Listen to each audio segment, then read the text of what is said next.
The Righteous Gemstones is a dramedy created by Danny McBride. It follows the patriarchal figure Eli Gemstone and his mentally deficient children as they try to run a megachurch in South Carolina. Wow. So if you've seen any Danny McBride shows or movies, you've seen this show. It is no different than Vice Principals or Eastbound and Down or really anything he's ever been in. It is the same shtick, kind of over and over, that awkward comedy, uncomfortable comedy. I don't know what else to call it. I think uncomfortable is a good word for it. I mean, given I have not watched any of the Righteous Gemstones, but having seen Danny McBride's other work, like as soon as you said he created it, I was like, oh, so that's the kind of show it's going to be. Yes, and it's exactly what you think it is. Honestly, he's not even the worst character in this show. It's the sister. The sister, Judy, is the most insufferable character I think I've ever seen on TV. The only, I think, redeeming character in the whole show, but it gets old quickly, is Walton Goggins' Uncle Baby Billy. Yes, that is the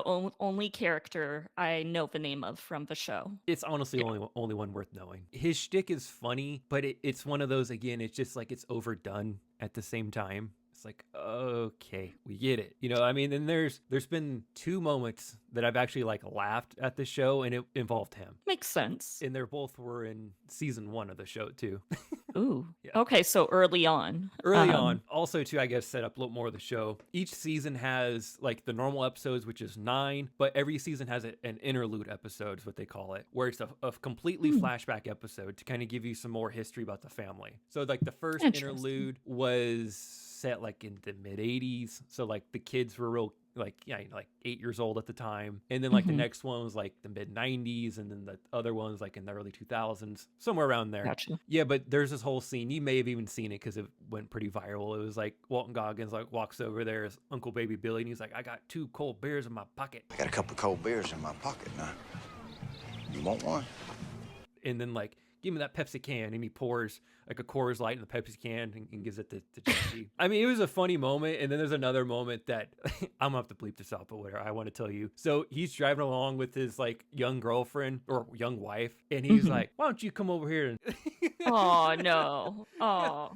But I mean, whatever, they're married, you know, they're Sure, fine. sure, But hey. just his delivery of it cracked me up. But that's it. Like everything else, I'm just kind of like, eh. Like, what's the actual premise of the show, though? Like, are they trying to accomplish something in the religious world or make money? They more want to keep their power and sustain themselves being rich. I think the main motivation of the show is who's going to take over for John Goodman's character, Eli Gemstone, because he's always kind of flirting with retiring kind of throughout the whole show. And then eventually becomes like how they're going to run the church together. At the same time, each season kind of follows its own plot, with like the church always being in the background. Like they always have like every episode or every other episode, it's, you know, what a mega church looks like. You know, yes. It's them preaching in a mega church, you know, asking for millions of dollars from people and everything like that. Oh, the first season is mainly revolves around his son, Jesse's son, Danny McBride's character, is blackmailing his father and then the church as a whole. And eventually he realizes he shouldn't be doing that. He kind of feels guilty and he redeems himself,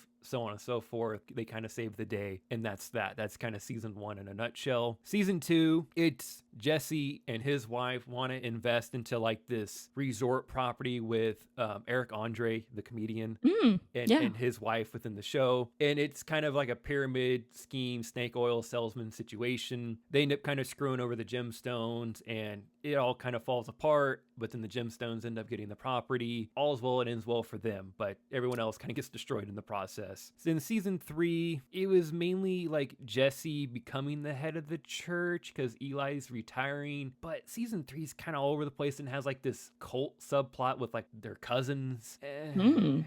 Like a McBoyle situation? Kinda, like the cousins are the simpletons and they come into town. It's like Eli's sister and her kids. It was the worst season by far. For all those out there, I've yet to watch the final season. Yeah, I watched the premiere with Bradley Cooper. It was actually a prelude episode. It was pretty good. It was about the Civil War, how like the gemstone started preaching. It was honestly probably the best episode of the show and has nothing to do with the main characters. But then I imagine like this last season is going to be them screwing something up and then them kind of reconciling something and then them kind of ending all in a good place, wherever that may be. That's my guess. So I guess, are they all supposed to be bad people? Is it kind of that dynamic? I think they're supposed to be bad people, but they kind of are dumb and they don't realize that they're bad people. They've been spoiled their whole lives, like beyond anyone's imagination being spoiled. Like they've had everything handed to them, but they're so dumb. Like the sister, so dumb.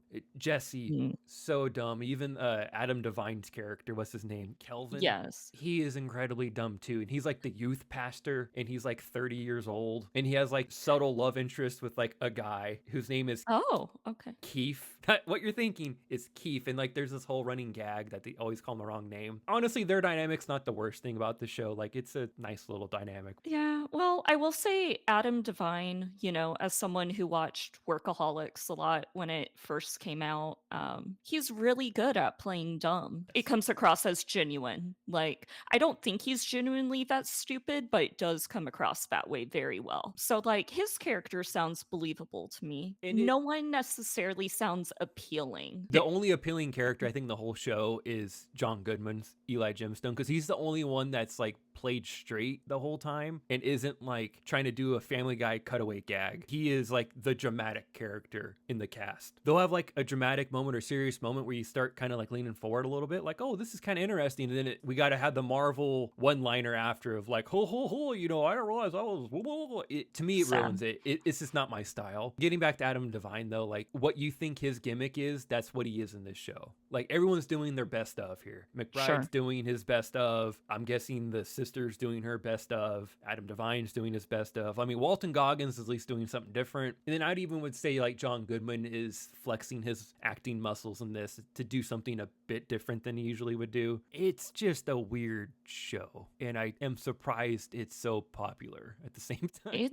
It's extremely popular. I feel like I know a lot of people who watch it. I don't know, because I like all the people in it. It should appeal to me, but anytime I've seen previews for it, I'm just kind of like, I don't think I need that in my life. To me, again, like I said earlier, is like if you watch one McBride thing, you've seen them all, and this is just another one. You've seen it. I don't want to take away like his ability. Like I think he's a good writer, and I even think he's a pretty good director, but it's the same shtick over and over. It's like Ryan Reynolds. He does the same Ryan Reynolds thing in everything he's in. It gets old. It makes you question like, are you a good actor or are you just good at playing you? And that's a fine line for a lot of actors these days. In both cases, they're good at playing themselves or a caricature of themselves, other than being like a good actor. Like I think John Goodman is a good actor. Walton Goggins is a good actor. Walton Goggins, you can play super serious, dour, super silly and fun. Like he has a wide range of abilities. He really does. I thought you'd appreciate this one too. One of the guys who does a lot of the directing of the episodes, like something Jordan Green or whatever, he's the same guy that directed the Halloween reboot.